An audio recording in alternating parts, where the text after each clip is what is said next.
Halo guys, di sini saya akan membagikan video tentang pinjol, seputar pinjol atau pinjaman online. Nah, di sini kebetulan ada teman saya. Teman saya ini menggunakan pinjol, yaitu ada beberapa aplikasi pinjol. Intinya lebih dari satu, dua atau tiga gitulah. Jadi di sini saya mau ceritakan kepada teman-teman, siapapun Anda yang terjerat pinjol, apalagi yang baru-baru aja gagal bayar.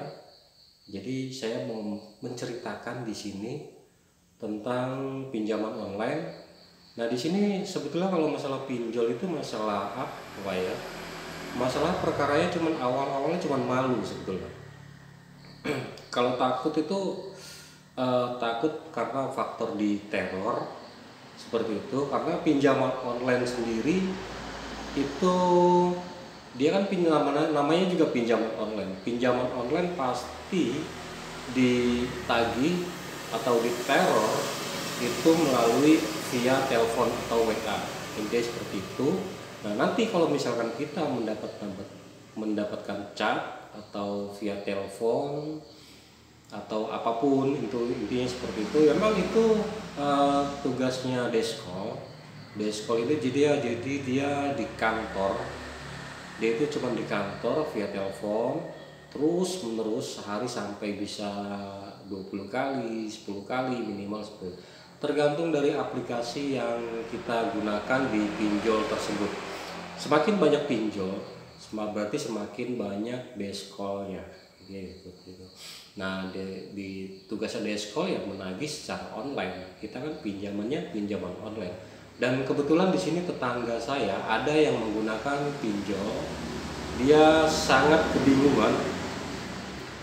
kebingungan waktu itu karena dia para tetangga dan teman-teman yang lain juga pada tahu akhirnya. Karena apa? Karena ada satu kesalahan yang saya amati dari dia itu mencopot SIM cardnya. Namanya baru-baru galbay, diteror, bingung, takut, khawatir, dan pikirannya kacau dan lain-lain lah, dia seperti itu. Nah, di situ dia langsung mencabut kartunya. Nah, di situlah letaknya, mencabut SIM cardnya itu tadi. Jadi dia kalau misalkan kita SIM cardnya dicabut, pasti otomatis pertama menghubungi kontak darurat. Yang kedua, jika kontak darurat itu nggak bisa dihubungi atau mereka lebih suka marah-marah karena apa? Kontak itu dijadikan kontak darurat tanpa sepengetahuan si pemilik kondernya, kontak darurat tersebut. Nah, disitulah letaknya sebenarnya. Karena pinjol sendiri, kita melakukan pengajuan pinjol itu pasti mencantumkan satu atau dua kontak darurat tersebut. Nah, di situ ketika kita telat bayar atau gagal bayar, terus kita cabut, pasti menghubungi kontak darurat terlebih dahulu. Nah, di situ saya baru tahu kalau dia menggunakan pinjol karena datanya sudah disebar atau dihubungi kontak-kontak daruratnya atau kontak-kontak yang lainnya pun itu dihubungi. Karena kalau saya lihat ini teman saya ini dia menggunakan pinjol, ada salah satu pinjol yang ilegal. Kalau pinjol ilegal itu bisa menyasar kemana aja. Jadi semua kontak-kontak kita yang ada di HP itu pasti dihubungi. Apalagi kalau SIM card kita cabut. Nah, itu resikonya. Memang pinjaman online seperti itu. Jadi kalau untuk mengatasi rasa takut, ya hadapi aja, intinya seperti itu. Dan hadapi maksudnya seperti ini. Kalau kita merasakan takut yang berlebihan, ya jangan diangkat atau jangan dibalas chat WA-nya. Nanti kalau misalkan kita di chat WA-nya tersebut terus kita membalas, itu bakal dijadikan prioritas sama desk collection-nya, seperti itu. Dan kenapa saya bilang berani membahas pinjol ini, karena waktu saya bujang itu pernah jadi debt collector. Debt collector yaitu masih outsourcing ya, pegawai kontrak gitu ya.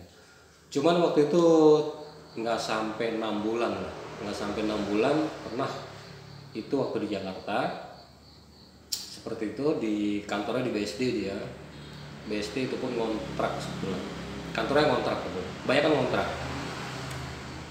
Jadi di situ saya pernah mengalami atau menjadi debt collector waktu itu, waktu masih bujang karena outsourcing. Terus hasilnya apa? Pekerjaannya juga nggak sesuai juga, bayarannya juga tergantung target dari penagihan. Jadi saya memutuskan untuk berhenti waktu itu.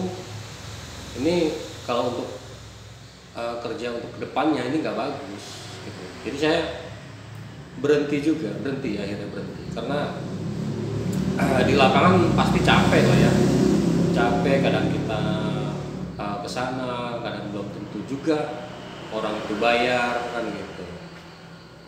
Dari pengalaman saya menjadi debt collector itu sebetulnya gini, cara kerja debt collector itu sebenarnya mengintimidasi, memberikan tekanan, sebetulnya seperti itu. Memberikan ketidaknyamanan kepada nasabah biar nanti dia bayar ke banknya. Dan kebetulan saya dari debt collector bank swasta waktu itu ya, saya nggak mau nyebutin di sini karena sangat privasi. Jadi di situ memang kita diturunkan debt collector karena debt collector itu pihak ketiga. Pihak ketiga yaitu antara bank, nasabah, debt collector seperti itu. Debt collector yang maju kalau si nasabah itu mengalami keterlambatan seperti itu, apalagi sampai 3 bulan, 2 bulan, 3 bulan, itu pasti didatengin biasanya gitu. Itu untuk bank loh ya. Kalau untuk pinjol beda. Kalau pinjol ya pas receh lah, kalau buat saya itu receh itu pinjol. Kalau pinjol itu gini, kalau kita misalkan untuk melawan rasa takut ya, melawan rasa takut itu tuh sebetulnya kita yang nggak usah takut, intinya gitu. Jangan takut, hadapi, semua udah terjadi kan gitu. Semua udah terjadi, hadapin aja. Meskipun kita telat bayar, gagal bayar, itu kan hanya hukumnya nggak dipidana gitu, nggak dipidana. Itu kan hukumnya perdata. Ya memang utang harus dibayar. Tapi kita nggak harus takut juga, gitu. Nggak usah takut lah, biasa aja, santai. Masalah pinjol itu masalah pinjaman online, meskipun di bank kita masalah pinjaman banyak juga kok yang macet, bukan pinjol aja, banyak bank-bank besar juga banyak yang macet-macet, bahkan yang menurut kalian orang-orang itu orang kaya itu juga mereka juga sama sebetulnya, sama dalam artian mereka juga selancar-lancarnya mereka itu pasti ada macetnya sebetulnya gitu. Ada macetnya, mereka juga ada macetnya, ada keterlambatan juga pasti. Nggak mungkin lah kita lancar-lancar aja kan gitu. Nggak ada namanya orang utang itu pasti ada macetnya. Jadi kalau buat ini video saya buat ini saya khususkan buat teman saya ya yang mengalami hal itu. Kemarin sempat cerita kayak gini. Cuman saya nggak mau memberikan ke YouTube karena YouTube kan ada batasan-batasan tertentu yang nggak bisa kita share di YouTube ini kan gitu. Jadi saya membagikan video ini intinya untuk mental, untuk menguatkan mental, intinya seperti itu. Nggak usah takut, nggak usah apa, udah hadapin aja, semua udah terjadi kok kan gitu. Jadi kalau masalah pinjol itu paling resikonya apa? Cuman malu kan gitu. Kalau misalnya kita didatengin sama DC, debt collector ya, debt collector datang. Kalau misalkan dia datangnya baik-baik ya layanilah dengan baik-baik. Mereka juga sama kok, kerja juga kan gitu. Mereka juga sama kerja. Mereka juga kalau misalkan kita nyamperin kita, mereka juga punya rasa takut sebetulnya gitu. takut, khawatir, takut ini, takut ini. Takutnya apa? Takut lingkungan. Mereka itu takut lingkungan. Lingkungannya nih bikin apa? Apalagi kalau misalkan lingkungan itu ada ormas-ormasnya gitu, apa segala macam. Nah, itu yang mereka takuti dari seorang DC kan seperti itu. DC juga sama takut seperti itu. Jadi kita nggak perlu takut. Semua hadapi gitu. Malu, kalau malu udah. Malunya cuma di awal-awal aja kok. Orang Indonesia kan mudah lupa sebetulnya gitu. Biarin aja. Nggak usah terlalu apa. Nggak usah terlalu merasa bersalah atau gimana. Semua itu orang-orang yang dipinjol itu sebetulnya awal-awal ya mereka itu dari kekurangan gitu loh, kekurangan. Kita kalau misalkan kita minjem sama saudara, minjem sama tetangga, belum tentu dikasih. Tapi kalau dipinjol, selagi nama kita bersih, itu pasti kok dikasih kan gitu kan. Karena pinjol nggak peduli penghasilan lo berapa, paling cair berapa sih, 500.000, 1 juta, 2 juta, dan itu tergantung limit. Kalau kita pembayaran lancar, kita bakal digiring sebetulnya gitu. Kita bakal digiring ke limit-limit berikutnya yang lebih besar lagi seperti itu. Nah disitulah terjadi gagal bayar seperti itu. Karena kita itu digiring gitu, digiring, tambahin lagi kan gitu. Akhirnya apa? Terjadilah gagal bayar seperti itu. Dan lebih parahnya lagi, kita udah gagal bayar di satu aplikasi, pindah lagi ke aplikasi lain, nanti seperti itu. Terus saya sudah akhirnya menggulung, akhirnya berhenti lah di situ gitu. Jadi kalau misalkan kita takut sama teroran, itu biasa sebetulnya, itu intimidasi untuk mengintimidasi. Gimana caranya kita ini nasabah harus bayar, tujuannya seperti itu. Kita mau jual apa gitu. Itu tujuan mereka itu, tujuannya seperti itu, biar bayar intinya gitu. Kalau kita ada telepon gak usah diangkat, biarin aja. Nanti kalau misalnya kita diladenin, itu bakal panjang, emosi kita juga nggak karu-karuan nanti ya kan gitu. Mending gak usah diangkat, gak usah diladenin dulu. Mereka juga tahu karena kita itu nggak punya uang, tapi mereka sendiri kan dapat tekanan sebelum gitu, dapat tekanan dari atas. Ayo ditagih kan gitu, melalui telepon segala macam. Kalau misalkan mereka menurunkan DC lapangan, itu hanya aplikasi tertentu aja sebetulnya gitu. Aplikasi tertentu itu maksudnya gini, pinjol ini sudah terbagi dua, ada multi finance yaitu leasing sama P2P, peer-to-peer lending. Jadi dia kalau misalkan dia nagih itu biasanya kalau misalkan saya sebutin contoh yang ada DC lapangannya, pasti ada DC lapangannya, itu Kredivo. Karena apa? Kredivo itu sebetulnya multi finance leasing, sejenis leasing dia, multi finance. Itu pasti ada kalau Kredivo. Karena dicoba kita lihat di outlet yang pasti ada logo Kredivo itu segala macam di daerah-daerah atau di kabupaten-kabupaten. Itu kalau misalkan dia ada itunya, itu pasti ada. DC-nya pasti ada. Kayak Home Credit itu ada. Dia multi finance sebetulnya, multi finance, leasing seperti itu. Jadi teman-teman harus bedakan loh ya. Bedakan antara pinjol dan leasing. Nah, kalau misalnya Kredivo, HCI, Home Credit itu salah satunya sebenarnya gitu. Salah satunya antara multi finance, leasing, sama pinjol. Semua sama-sama di internet. Sama-sama lewat HP juga, pembayarannya lewat HP juga. Jadi buat teman-teman kalau misalkan kita nggak kuat bayar, gagal bayar, biarin aja DC-nya datang ke rumah, biarin aja. Kita ngomongnya terus terang apa gitu. Memang keadaan kita nggak mampu, mau apa lagi kan gitu. Gituin aja udah selesai, ngapain takut? Nggak usah takut lah, mereka juga sama. Desa juga manusia, mereka juga kerja kok sebetulnya gitu. Kalau mereka datang yang marah-marah ya kita harus lawan.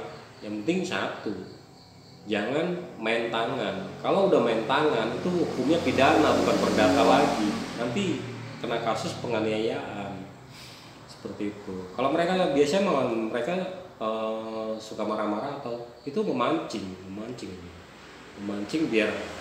biar anda itu mukul dia gitu. Kalau misalkan anda terpancing itu sampai mukul itu nanti larinya ke pidana coy.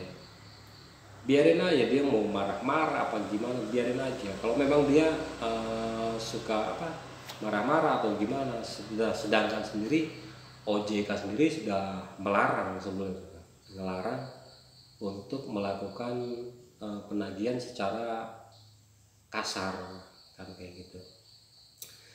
Jadi buat teman-teman yang mengalami gagal bayar di pinjol, itu jamnya ada kok sebenarnya. Jam waktunya HP kita rame, sering ditelepon, sering di WA, itu mulai jam 8 pagi sampai jam 8 malam ya. Setelah itu ya udah nggak ada. Hari libur Minggu itu tergantung dari aplikasinya loh ya.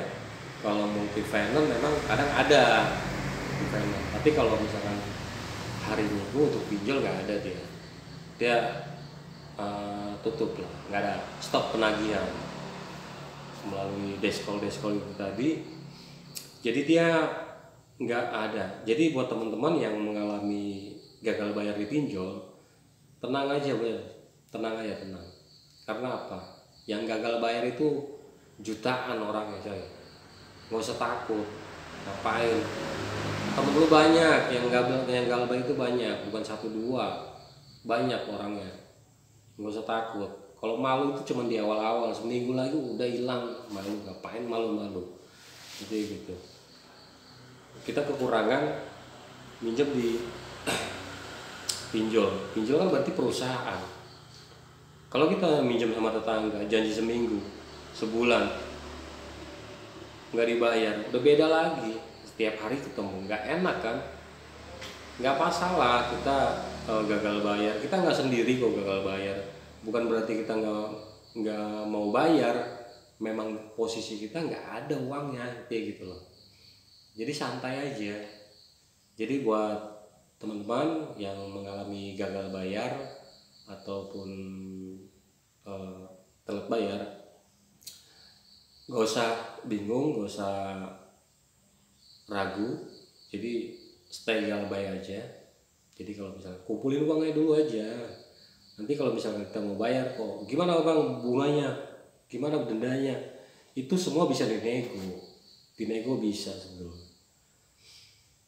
Gak ada. Yang penting kalau kita punya itikat baik mau bayar ya udah, kumpulin aja dulu uangnya, benahi dulu aja ekonomi kita kan gitu.